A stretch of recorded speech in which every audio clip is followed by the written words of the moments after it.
One time I was in Louisiana visiting a friend of mine. He took me out the back of his house to an old wood pile very much like this.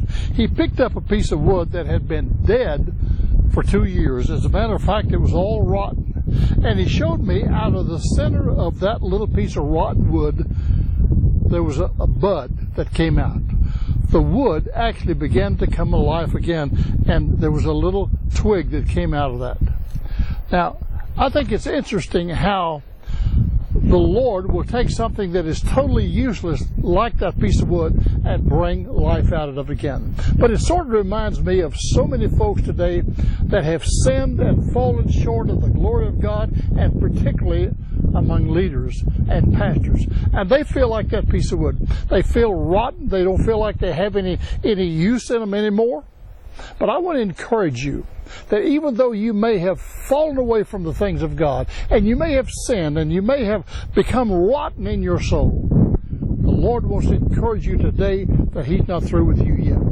You see, I believe that this is a season that God is going to raise up all of those old rotten pieces of wood and use them once again.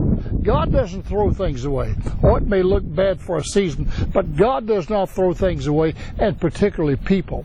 So if that's you and you feel like that you're no use into the kingdom anymore, you just watch out. God is going to call your name once again, and He's going to bring forth a new little twig out of your dead body and your dead spirit and your dead hopes.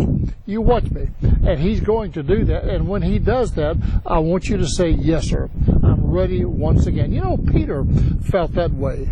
Peter denied the Lord, and he didn't think that God was ever going to use him again. But the Lord restored Peter. And if the Lord could restore Peter, He'll restore you. So I want you to begin to pray right now with the hope that God is going to restore your life and restore your ministry and restore your usefulness out of an ordinary piece of rotten wood.